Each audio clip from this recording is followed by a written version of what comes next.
tu as changé mon cœur. Jésus, Jésus, tu es l'objet de mon bonheur. Tout pourrait changer, Oh oui, tout pourrait changer. si tu l'acceptais. Oh oui, si tu l'acceptais.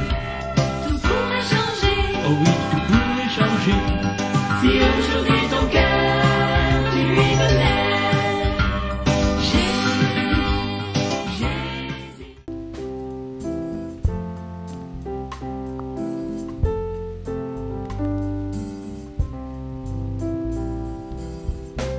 En ta présence, Seigneur, je veux voir ta lumière et je comprends, Seigneur, que c'est toi qui éclaires ma vie.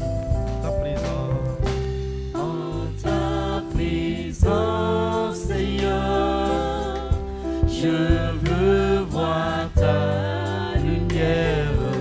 Oh, et je comprends, Seigneur, que c'est toi qui éclaires ma vie. Alléluia, Alléluia, nous sommes entrés. Alléluia, nous sommes entrés. Alléluia, nous sommes entrés dans la maison du Père. Alléluia, Alléluia, nous sommes entrés. Alléluia, nous sommes entrés. Alléluia, nous sommes entrés dans la maison du Père. Alors ce matin, je vous invite donc à faire une lecture avec moi dans l'évangile selon Jean. Et selon Marc plutôt, pas Jean, selon Marc. Le chapitre 10 et le verset 45 uniquement.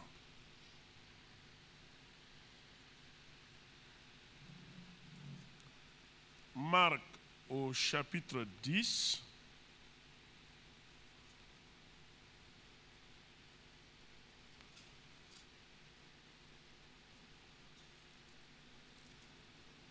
Et le verset 45.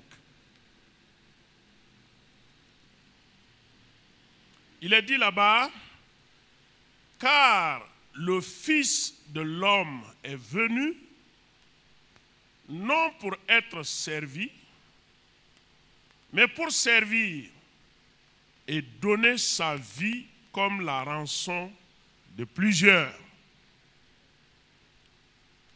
Le Fils de l'homme est venu, non pour être servi, mais pour servir et donner sa vie comme la rançon de plusieurs. Que le Seigneur bénisse sa parole. Ce matin, je voudrais, au travers donc de ce verset, que nous puissions nous exhorter les uns les autres, nous encourager à redoubler d'efforts à servir le Seigneur et à tendre vers l'excellence avec lui. Et je vous propose comme thème, servant le Seigneur. Servant le Seigneur. Nous essaierons de comprendre ce que cela signifie, servir le Seigneur ou servir Dieu. Qu'est-ce que ça veut dire? La qualification qui nous est nécessaire pour servir Dieu, pour que Dieu agrée le service que nous lui rendons et le principe qui gouverne la vie du serviteur ou de la servante. Vous savez, dans notre milieu, quand on parle des serviteurs de Dieu, des servants du Seigneur, pour plusieurs, la pensée va tout droit à l'élite ecclésiastique, aux pasteurs uniquement, ou aux apôtres. Mais je ne voudrais pas ce matin que cela soit perçu à ce niveau. Les pasteurs sont en quelque sorte nous sommes en position de leader, de guide, pour que nous marchions ensemble en suivant les pas du Seigneur Jésus-Christ. Mais je voudrais ce matin que chacun, à son niveau que ce soit, se sent interpellé par le Seigneur à le servir, à partir du niveau où tu te trouves. Que tu sois au niveau de la chorale, que tu es un instrumentaliste, que tu es au niveau de l'assemblée, quelle que soit la position que tu occupes dans l'église, je veux que ce matin tu sois interpellé à servir le Seigneur. Servons le Seigneur. Alors notre verset est une réponse de Jésus à une des doléances de ses disciples. Deux de ses disciples, deux parmi les 10. Il s'agissait donc de Jacques et de Jean. Et Matthieu nous dit que c'est leur mère qui est allée vers Jésus pour demander cela en leur faveur. Mais Marc nous révèle que ce sont les deux qui se sont approchés du Seigneur et qui ont dit, Maître, accorde-nous ce que nous allons te demander. Et Jésus de leur dire, mais dites ce que vous voulez que je fasse pour vous. Et ils ont dit à Jésus, moi, Jacques et mon frère Jean, nous aimerons être un à ta droite et un à ta gauche dans le royaume des cieux, ou quand tu vas venir. Mais c'est une belle, c'est une vision. Être avec Jésus, être un proche de Jésus, c'est vraiment bien. Mais il y avait quelque chose qu'ils ne comprenaient pas. Jésus les a dit, mais vous ne savez pas ce que vous êtes en train de demander. Est-ce que vous pouvez être baptisé du baptême que je vais recevoir? Allez-vous accepter boire la coupe que je vais boire? Ils ont dit, mais maître, mais nous on peut. Comme on aime le dire, qui veut peut. Ils ont dit à Jésus, mais nous on peut. Jésus le dit, il est vrai que vous allez boire la coupe que je vais boire. Vous serez baptisé du baptême que je vais me baptiser. Mais ce qui est d'être assis à la droite du Père, cela ne dépend pas de moi. Cela a été préparé pour ceux dont cela a été réservé. Jésus ne les a pas refusés. Hein? Et il a continué en leur montrant le principe qui les permettrait d'atteindre ce niveau d'ascendance. En leur disant, moi je suis venu, non pas pour être un chef selon la compréhension du monde. Ce n'est pas pour être un chef qui va commander. Non. Bien vrai qu'il soit chef. Mais je suis venu afin de donner ma vie, afin de servir les gens, et non pas pour être servi par les gens. C'est ça le plan divin, le secret divin de la grandeur. Parce que les disciples aspiraient à être grands. La Bible nous dit que les 10, lorsque les 10 ont appris ça, mais ils n'étaient pas tout à fait contents avec les deux amis. C'est là que Jésus a dit, mais si quelqu'un d'entre vous veut être grand, qu'il soit le serviteur de vous tous. Le mot serviteur, servir Dieu. Le mot serviteur, servante, c'est un mot qui renvoie immédiatement à une position inférieure dans notre société. D'aucuns diraient que c'est un terme péjoratif qu'il ne faut pas employer pour certaines personnes. Le monde préférerait employer le terme patron. Mais quand vous lisez les Saintes Écritures, vous ne verrez jamais ce terme dans la Bible. Le terme qui est répété dans la Bible, c'est le mot serviteur. Serviteur, serviteur, serviteur, serviteur. Et non pas un patron. Serviteur. Et Marc, en rapportant donc ce récit, nous voyons ce que Jésus dit. Être serviteur ou servir Dieu, en un mot, c'est être utile aux autres. Être utile aux autres. Et ce matin, je voudrais exhorter tout un chacun à être utile à son prochain. Sois utile à ton prochain. C'est ça le service. Sois utile. Que ta vie soit utile. Au milieu de tout cela que tu vis avec. Que ta vie soit utile à l'Église. C'est là servir Dieu. Vous savez, comme le disait notre frère Churchill, il a dit que le drame de notre société est que tout le monde cherche à être important. Mais ils ne veulent pas être utiles. On veut être important plutôt que être utile. Lesquels préférons-nous ce matin? Servir Dieu, c'est être utile. C'est être utile. Ta vie doit affecter les autres. Ta vie doit être une source d'encouragement, une source de redressement, une source de soutien pour ton prochain, une source d'affection, d'amour pour ton prochain. Ta vie ne doit pas être inutile. Si ta vie est inutile à l'Église et dans la société, selon la Bible, tu n'as pas le droit de vivre. Luc chapitre 13, le verset 6. Rappelez-vous du figuier dont Jésus a parlé. Il a dit à celui qui s'occupait du figuier qu'il occupe la place inutilement.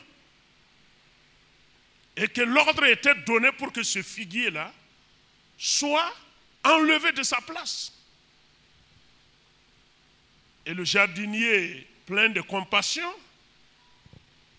il a dit, bon, vous allez toujours nous accorder la grâce, on va essayer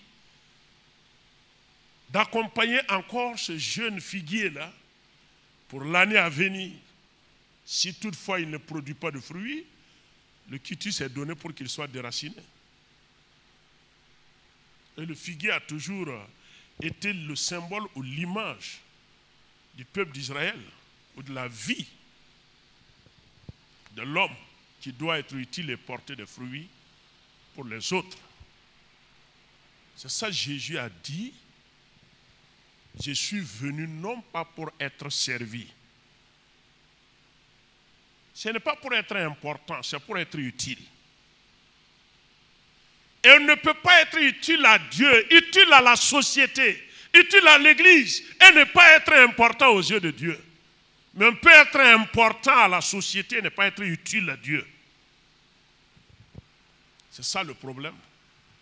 Et servir, c'est être utile.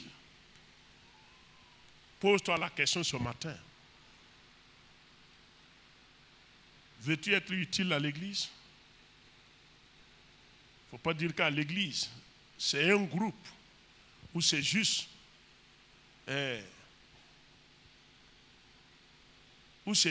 uniquement quelques responsables. Et on est derrière. Tu es utile à l'Église là où tu es. Et ce matin, Dieu est capable de nous façonner et de nous qualifier à être ses serviteurs et ses servantes, si nous le désirons. Si nous le désirons, il est capable de nous qualifier, de nous façonner à être ses serviteurs et ses servantes, à être des gens qui vont mener des vies qui seront utiles à l'Église et utiles à la société. Et quand nous lisons la parole de Dieu, elle nous ordonne à servir le Seigneur. Ce n'est pas un choix. Elle nous ordonne, la Bible nous ordonne. Il a dit à Israël dans le livre de l'Exode, Tu serviras l'Éternel ton Dieu et il bénira ton pain.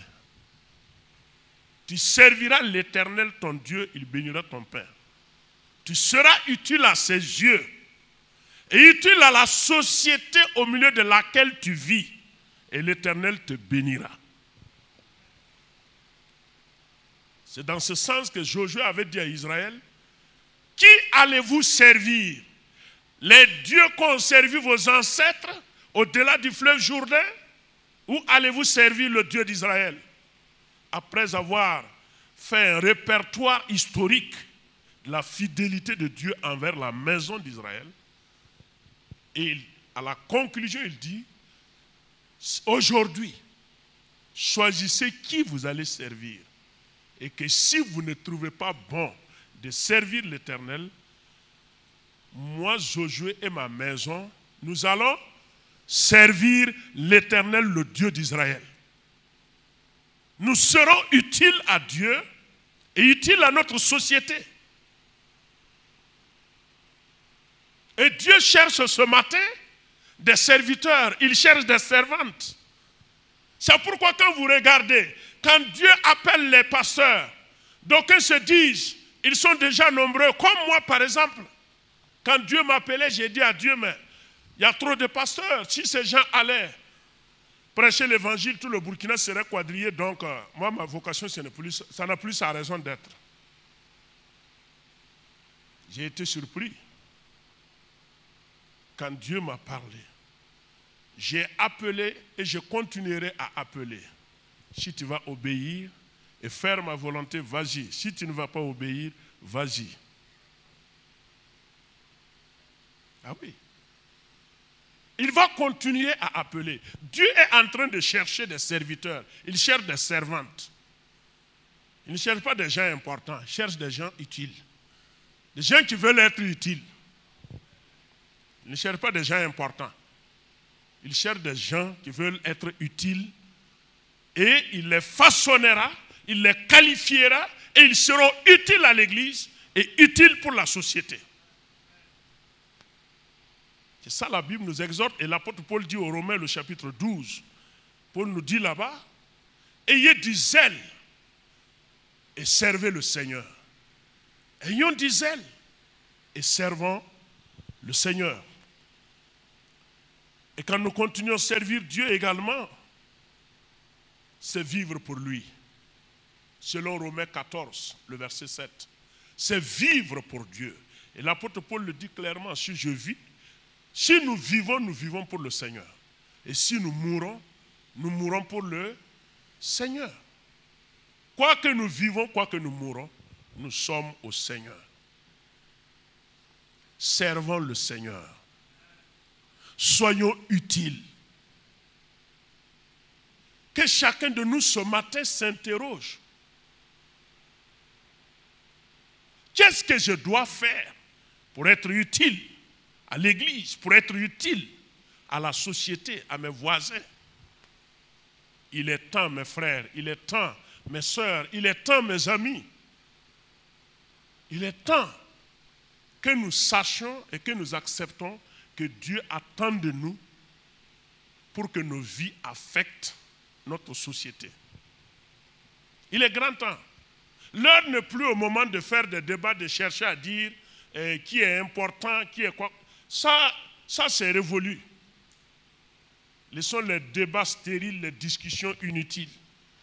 Lèvons-nous pour être utiles. Lèvons-nous pour servir le Seigneur. Lèvons-nous. Et quand vous prenez la reconstruction des murailles de Jérusalem, tout le monde a été utile. Ou bien, chacun a eu sa part. Ensemble, ils étaient au service du Seigneur. Mais aujourd'hui, il y a d'autres qui ne se sentent pas intéressés pour servir Dieu. Bon, pour eux, servir Dieu, bon, ce sont les pasteurs, bon, ce sont les diacres, ce sont les anciens. Ah, c'est vous qui êtes à la chorale, ça vous regarde. Hein? Bon, nous, on est derrière là-bas. Nous, on est assis derrière, bon, nous, on regarde. Des spectateurs. Ce n'est plus le temps pour être des spectateurs, c'est pour être des acteurs. Alléluia.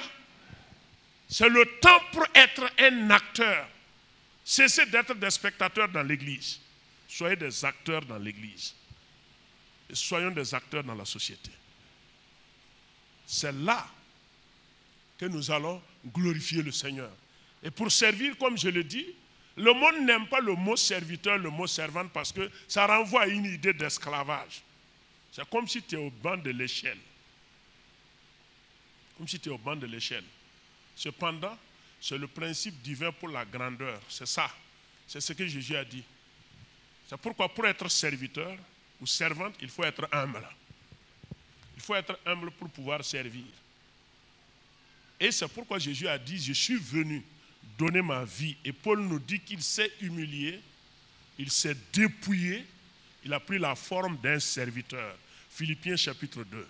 Il a paru comme un simple homme. Bien qu'étant égal avec Dieu, il n'a pas regardé cela comme un honneur à préserver. Mais il s'est dépouillé.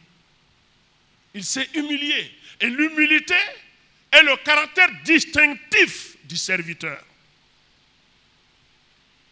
Et c'est ça qui nous manque dans notre société. Tous ceux qui veulent être importants ne sont pas suffisamment humbles pour être utiles. C'est ça le problème. Et notre société n'a pas besoin des orgueilleux. Notre société n'a pas besoin des orgueilleux. Quel que soit. Notre société a besoin des serviteurs et des servantes caractérisés par l'humilité, par la douceur. Et le pasteur William Bott, le fondateur de l'armée du salut, qu'on appelait couramment général William Bott, William Bott a dit que votre grandeur se mesure à votre capacité à vous humilier pour servir les autres. Si vous voulez être grand, servez les autres. Que c'est à votre capacité à vous humilier pour servir les autres là. C'est là qu'on peut mesurer votre grandeur. Et vous savez, il y a des gens, si vous leur dites de faire certaines choses, la première réflexion, ils vont d'abord se regarder comme ça. Ils vont d'abord se regarder d'abord. C'est-à-dire, il y a quelque chose qui dit que non, je ne suis pas qualifié pour ça. Moi, je dépasse ce stade-là maintenant. Il faut me mettre à un autre niveau. Non, on ne met pas. Vous voyez ce que Dieu a fait? Dieu a pris Paul, le grand docteur, le philosophe. Il l'a amené parmi les païens. Et il a amené l'apôtre Pierre, qui est le pêcheur de poissons, qui n'avait que l'éducation de base. Il l'a amené à Jérusalem parmi les docteurs. Et il a fallu que l'apôtre Paul soit travaillé. Il a fallu que le Saint-Esprit brise Paul, brise son orgueil, pour qu'il soit utile à Dieu. Et pourquoi tant que Dieu n'a pas brisé, le brisement là, tant que tu n'es pas brisé, tu ne peux pas être utile. Et le brisement, ça fait mal souvent, mais il le faut. Et le pasteur Martin Luther King a dit, tant que vous êtes quelque chose, Dieu ne peut rien faire avec vous encore. Il faut que vous soyez zéro pour que Dieu puisse faire quelque chose. Parce qu'il a créé tout à partir du néant. Il faut que vous soyez zéro pour qu'il puisse faire quelque chose. Mais si vous êtes déjà quelque chose, on ne peut plus rien faire. C'est pourquoi ce matin, je voudrais vous exhorter à nous recommander entièrement les mains de Dieu, comme l'argile dans les mains du potier, pour qu'il nous façonne ce matin pour être ses serviteurs, pour être ses servantes, pour que nos vies soient utiles. C'est ça qui intéresse. Ce n'est pas à toi de te qualifier, c'est lui qui va le faire. L'essentiel est d'accepter, lui laisser le chemin, et il va le faire pour la gloire de son nom. Et quand vous lisez la Bible, le Seigneur Jésus-Christ lui-même est appelé serviteur, le serviteur de l'Éternel. C'est le nom que les prophètes l'ont donné. Un de ses titres, le serviteur de l'Éternel. Et dans Jean au chapitre 13, la Bible nous dit qu'un jour, il était assis avec ses disciples. Il s'est levé subitement, il a s'inséré, il a commencé à laver les pieds de ses disciples. Arrivé à Pierre, Pierre qui observait avec dédain Jésus en train de laver les pieds de Jean, de Jacques et autres, qui ne réagissaient même pas, qui étaient même fiers que Jésus lave leurs pieds. Pierre était indigné. Et quand Jésus est arrivé à son niveau, c'était l'occasion pour lui de s'exploser. Il dit non, maître, non, tu ne me laveras pas les pieds. Jésus a été catégorique, il a dit, Pierre, si je ne te lave pas les pieds, tu n'auras même pas de part avec moi. Pierre a dit, donc lave-moi tout. Lave mon corps entier maintenant. Vous savez, lui, il ne comprenait pas tellement les choses. Il était pressé, rapide. Et il a dit, en conclusion, Jésus a dit, vous m'appelez maître et Seigneur, c'est vrai. Je suis le maître. Et si je vous ai fait ça, c'est pour que vous allez et entretenir de tels principes, des relations parmi vous. Le fait de s'humilier n'enlève en rien votre titre, mon frère. Le fait de s'humilier, par exemple, le fait que moi je parte laver les WC ici, qui sont utilisés par... Ça n'enlève pas mon titre de pasteur de l'église. Ou bien, est-ce que ça me diminue? C'est une question que je pose. Est-ce que ça me diminue? Est-ce que ça me diminue? Ça ne me diminue pas. Ça ne me diminue absolument rien. Pour servir, il faut être humble. Et c'est ce principe qui doit nous gouverner. Et Jésus dit dans Jean 12, le verset 26, que celui qui me sert, mon Père l'honorera. Celui qui sert Dieu, Dieu va l'honorer. Mes amis, Dieu vous honorera. Que chacun se sente ce matin interpellé à servir Dieu. Que chacun se sente interpellé à être servant du Seigneur, serviteur de Dieu, à avoir une vie utile, à vivre utilement pour l'Église, pour la société, et à manifester Dieu, à révéler Christ au monde. Que Dieu bénisse sa parole. Amen. Nous allons prier ensemble. On va se tenir debout. Et nous allons prier ensemble. Nous allons d'abord rendre grâce à Dieu. L'apôtre Paul a dit que c'est une grâce. N'est-ce pas une grâce, mes frères? N'est-ce pas une grâce, mes sœurs? C'est une grâce. Si réellement tu crois et tu lis la Bible, voyant la grandeur de Dieu, ce Dieu grand et saint, fidèle, fort, terrible, venir vers moi, qui suis-je? Qui suis-je? Qui suis-je? Regarde-toi aux yeux de Dieu ce matin, qui suis-je? Qui suis-je? Pour que Dieu veuille faire de moi son serviteur, sa servante. Qui suis-je? Qui suis-je? Chacun va prier, va rendre grâce à Dieu et exposer sa vie à Dieu. Et dire, Seigneur, me voici, comme Ésaïe, envoie-moi. Comme Paul, que veux-tu que je fasse? Me voici. Prions ensemble. Prenons ce temps et prions individuellement. Chacun n'a qu'à prier pour soi-même. Prions ensemble. Alléluia. Alléluia. Ô Père. Ô Père. Ô Père. Que dirais-je ce matin dans ta présence? Qui suis-je? Qui suis-je, Père? Qui suis-je pour que tu m'accordes cette grâce d'être ton serviteur, d'être quelqu'un dont la vie sera utile? Qui suis-je, ô Dieu? Qui suis-je, ô Dieu? Qui suis-je? Qui suis-je? Qui suis-je? Qui suis-je, Seigneur? Qui suis-je, Seigneur? Qui suis-je? Qui suis-je? Je te supplie, Accepte toute ma reconnaissance. Accepte mes actions de grâce. Je te suis reconnaissant. Oui, je te suis reconnaissant. Je te rends grâce. Je te rends grâce. Je te rends grâce. Je te rends grâce. Alléluia. Alléluia. Alléluia. Qu'il fait bon, Seigneur, à ton service. Je te suis reconnaissant. Je te loue, Père.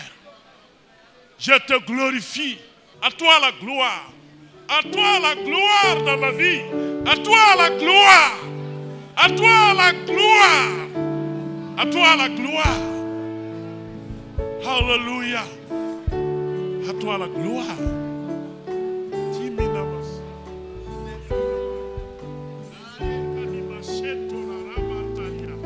Oh Seigneur, à toi la gloire. Alléluia. Pendant que le groupe musical continue de chanter ce chant, continue de parler à Dieu. Dis à Dieu, voici ma vie. Fais de moi un serviteur. Fais de moi une servante. Fais de moi un vase d'honneur. Écoute, ce matin, le Seigneur Jésus est là pour te qualifier. Oui, le Saint-Esprit est là pour te qualifier, pour te façonner et te rendre capable. Il veut te rendre capable. Il veut te rendre capable. Oui, il veut te rendre capable. Oui, il veut te rendre capable. Oui, il veut te rendre capable. Oui, il veut te rendre capable ce matin. Amen. Alléluia.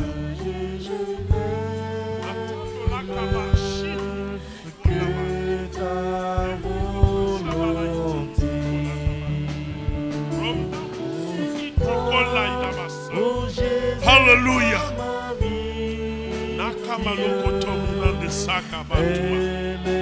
Oh Saint-Esprit, le Saint-Esprit est là pour faire de toi une servante, un serviteur. Alléluia. Alléluia. Alléluia. Alléluia. Alléluia. Alléluia. Alléluia.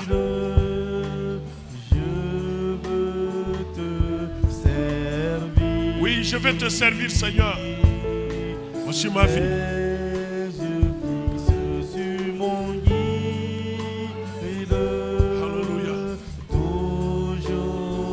Alléluia. Alléluia. Alléluia.